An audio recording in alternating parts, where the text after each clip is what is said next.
हरि हरि गोविंद श्री हरि हरि गोविंद हरि हरि हरि गोविंद श्री हरि हरि गोविंद जय नाभिसरश्चिरमगाधतरं विधाय नारायण प्रणयिने श्रमिना विधात्रा रोमावली तव विभाति तटे तदीये क्षिप्तेव तत्कननहेतुरयः शलाका सरितो घरितोऽवतीर्य निम्नं प्रविशन्त्यम्ब तवात्र नाभिगर्धात् तनुरोमलता कलिन्दजाहो स्तनशैलान्तिकमारुरुक्षतीव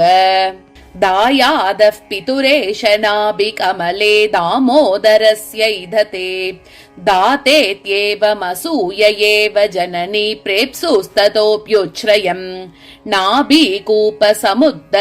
मलतिका नालाग्रजाताद्भुत स्पारो रोज सरोजकोशयुगमत्यास्ते सुतस्ते स्मरः जगत्त्रयी चेतन जन्म हेतौ वलित्रयी भाति तवोदरेऽस्मिन् नारायण प्रेयसि नाभिकूप निपान सोपान परम्परेव जित्वा जगन्ति विशिकैर्जगदम्ब जैत्र स्तम्भं तवाङ्गभुविरोमलताच्चलेन मिन्वन्मनोज नृपतिर्जितलोकसङ्ख्यां मूले किमस्य तिसृभिर्व्यलिगद्वलीभिः स्नातस्य नाभिसरसि ध्रुवमब्धिकन्ये सञ्जग्मुषोरतिपतिव्रतिनः समाधिम् आषाढमेव कलये तव रोमराजिम् अस्यावलित्रिदयमस्य च दर्भकूर्च्छम् अभीवापि सविदभुविते यौवनारामवृत्यै न्यस्तं रोमावलिमयकटीयन्त्रदारुस्मरेण मूले तस्य स्फुरति रचितं पादविन्यासहेतोः सोपानानां त्रिदयमुददे पुत्रिवल्यात्मना किम् दीर्घं नाभिविवर सरसो देवि गम्भीरिमानं स्पष्टं द्रष्टुं वृषगिरिपदे रक्षमावक्षिमीनौ गाम्भीर्यैकास्पदमपि रसैः पूरितं मानसं यत् तस्य स्वैरं पतति जलदेः पुत्री तत्रैव नित्यम् आश्रित्य सज्जगणहस्तिगिरिस्थितायां पञ्चायुधो वृषमुदञ्चति देवि काञ्च्यां नाभीमनन्त सरसीं कलये खगेन्द्र स्तम्भं चरोमलतिकां वलिदिष्ण्यबाजम् जगनपुलिनवत्यां केशशैवालबाजी त्रियुगनयनमीनैस्तृष्णया सेवितायां त्वयि रसपरितायां दिव्यसौन्दर्यसिन्धौ नलिनमुखि विधत्ते नाभिरावर्तशोभाम् त्वन्मध्ययश्चिं परिवेष्ट्य शेते नाभीभिलान्ते रशनापृधाकुः असावपूर्वः कमले यतीयानि अङ्गानि सर्वाणि च रत्नवन्ति मध्यात्मना जननि शब्दगुणेन योगात् जग्राह शब्दमतुलं रशनागुणस्ते शौरे श्रवो वियति सौति सुखं स शब्दैः तुष्ट्यै विशिष्य किल शिष्य गिरो गुरः स्युः अतितन्त्ररहस्यमम्ब शब्दै रमणीयैर्विशदं प्रकाशयन्ति रसनैव रतिप्रियस्य नूनं रशनासा विधिलेखकप्रमादः उपाश्रिता मध्यममब्धिकन्यके मणिप्रभाभिः शमितोत्तमस्थितिः असौ कृतः श्रीमदनादरारमे न मे कला न प्रतिभाति मे कला यदनन्तपाणिनिहितं सुमध्यमे वलते सुवर्णमय सूत्रमम्भते गुणवृत्तिमान् प्रकृतिशोभनो मुनां नियतं सुषप्त निशयोऽभिधीयते श्रुतिमञ्जुनाद निचयैरभिरामा सवलग्ननाभिजगणद्युतिहेतुः विलसन्द्यनन्द सरसाक्षियुगाय स्वदते मुकुन्द दयिते तव काञ्ची काञ्ची मुक्तिक्षेत्रमाहुर्जगत्याम् इन्दे चित्रा तावकी देवि काञ्ची अप्यार्याणां योगिनां मोक्षहेतोः चेतो यस्यां बध्यते ताक्ष्यकेतोः लब्धवासमधिकाञ्चिदेवि सत् रत्नजातमभिजातदीप्तिकृत् कंसहिंसनकटाक्षपात्रताम् विन्दतीति क इवात्र विस्मयः अल्पादल्पम् त्वत् अवलग्नम् च लग्नम् वासस्तस्मिन्नर्थतः शब्दतश्च अम्बस्नेहादम्बरम् वीक्ष्य काञ्चित् अम्बात् विद्युत् तत्र विद्योतते किम् अक्षपदादनुतस्तव मद्यात् अम्बरमेवरमम्बरमेव अस्य हि वैभवमस्तविवादम् विप्रतिपन्नम् अनैन्द्रियकत्वम् अन्वप्यतस्तव वलग्नमिहाम्ब काञ्चीम् अप्यम्बरम् स्तनभरम् च बिभर्ति युक्तम् आहूर्यतो त्वयनुककारणमप्यनुन्तम् आधारमत्र कतिचित् जगतो किलस्य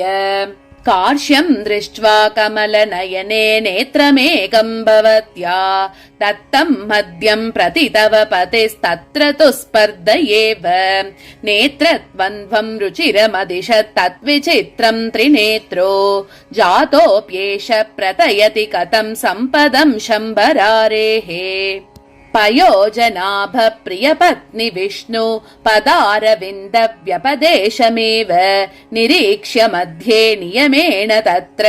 नेत्रम् मुदा त्वम् निदधासि नूनम् नेत्रेण नीरनिधिपुत्रि नितान्तयोगात् मध्यम् न चाक्षुषमिति क्षममेव मातः आसन्नतापि सुतरामतिदूरतेव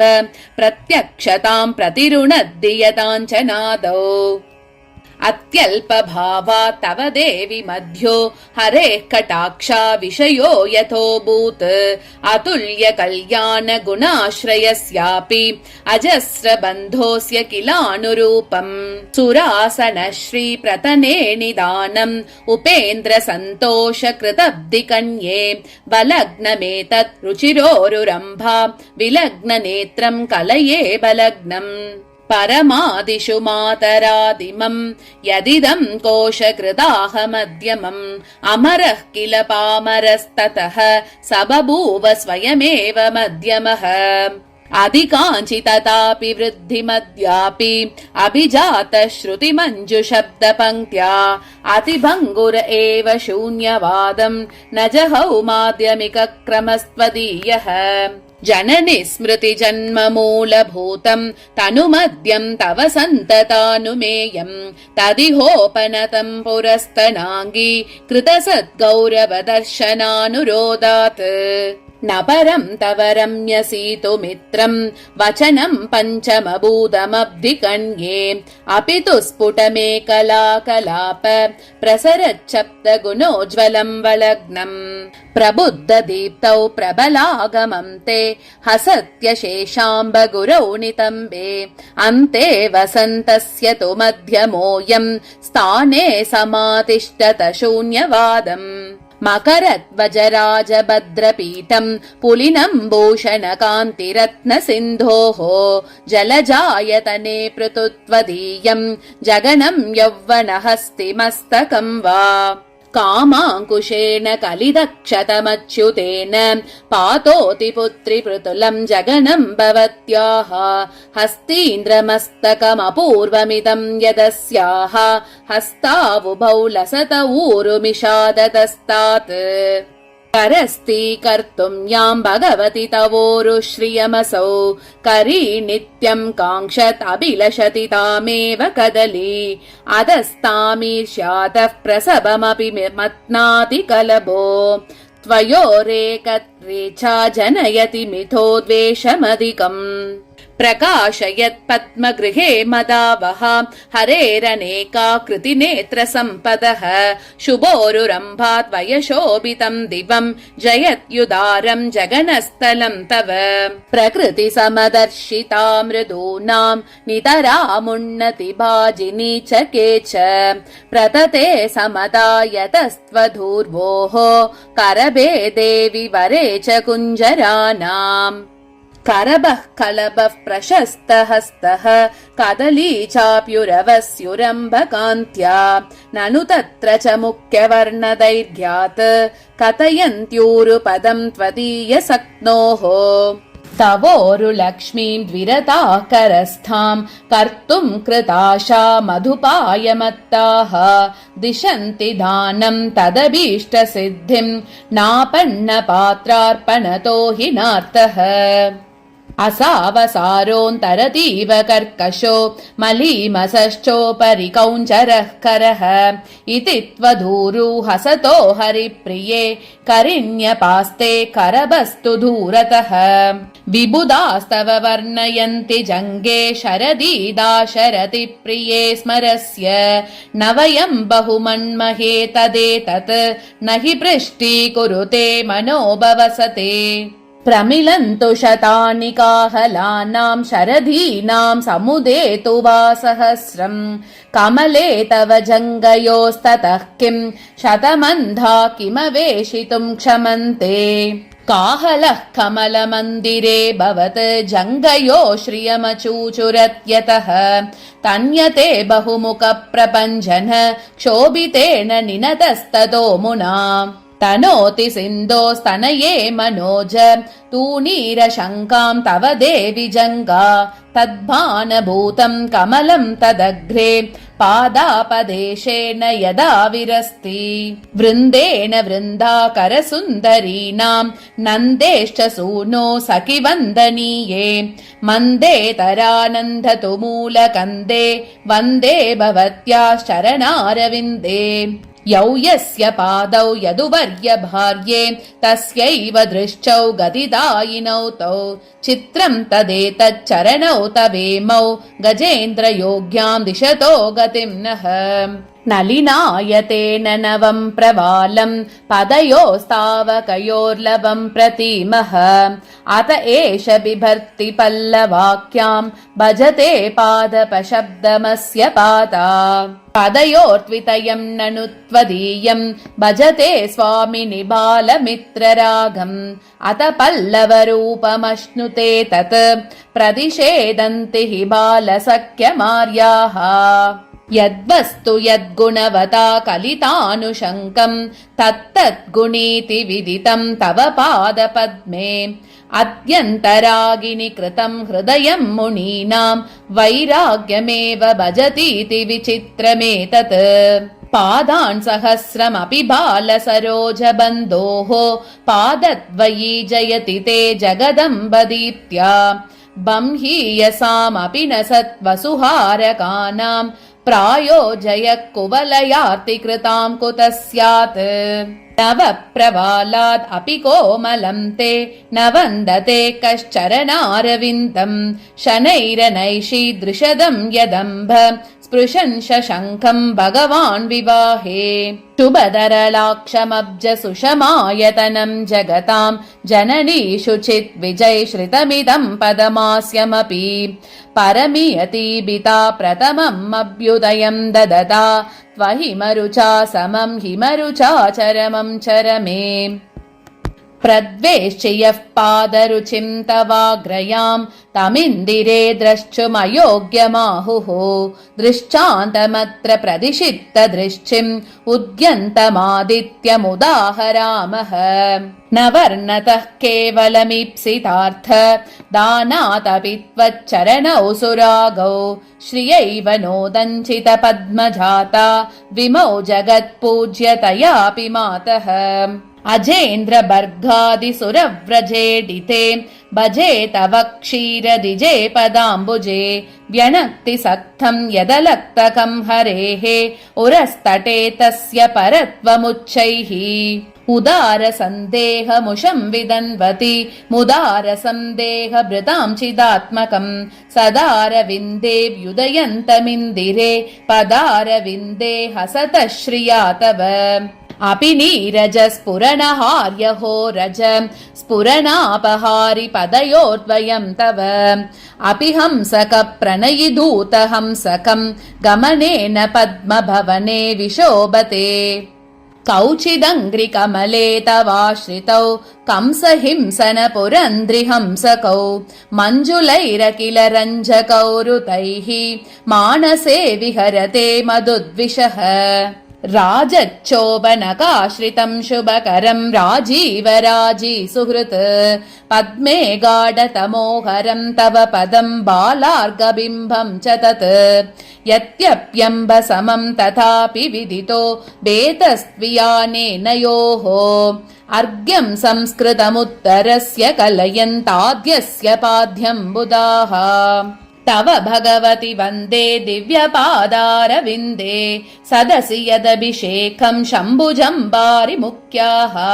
स्वमुकुटघटितस्व शाकिनिष्पन्न पुष्प प्रसृमरमकरन्धैरन्वहं तन्वते ते प्रणतिषु तव पुण्यद्वन्द्वमासीत् पुरारेः प्रणिपतनत एकं लोकमातस्त्वदङ्घ्र्योः चिरविरहकृशस्य स्वावतं सामृतांशोः तव न कमयदारायोजनेन त्वदीयम् चरणनलिनयुग्मं संसृतिक्लेशसिन्धोः तव हरिसखि सन्तस्तारकं सङ्किरन्ते इदमुचितमवैमो येन तत्संश्रितानां तदिरपि च नखानां तारकत्वं दधाति अनिशं प्रकाशमधिगन्तुमिच्छया तव भाति सिन्धुतनये पदाम्बुजम् अधिगम्य नूनमभवन् यतो नखानि अत एव कं च तदभून्नभस्थलम् मरालिकेढ्याभ्यमरालिकेढ्या सुरद्रुमश्रीरपि विद्रुमश्रीः करांशुकान्ता न करांशुकान्तापि अम्बद्वयीयं तव चित्रमङ्घ्र्योः चरणाविमौहि करुणानिधे यतः तरुणारुणाग्रकिरणानुकारिणौ अनुविन्ततस्तदरविन्दबन्धूनाम् अपि साधु चक्र बहुमान्यतां रमे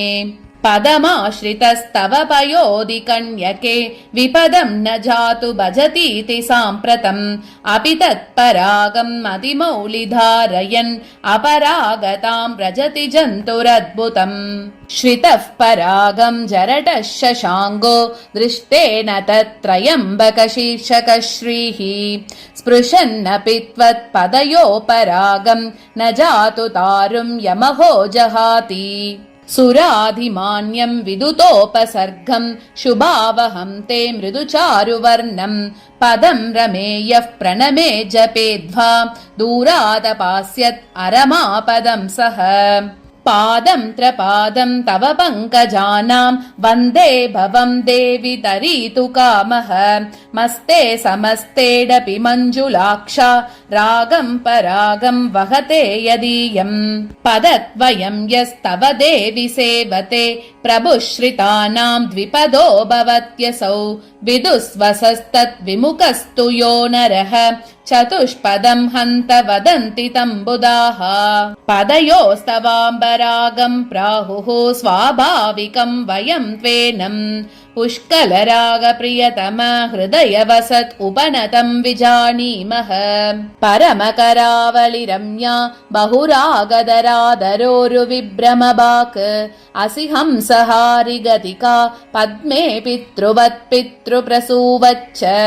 परमकरावलिरम्या बहुरागदरादरोरुविभ्रमबाक् असि हंसहारि गतिका पद्मे पितृवत् पितृप्रसूवच्च इति श्रीमद्वेङ्कटाध्वरि विरचिते श्रीलक्ष्मीसहस्रे सौन्दर्यस्तबकः। हरि हरि गोविन्द श्री हरि हरि गोविन्द।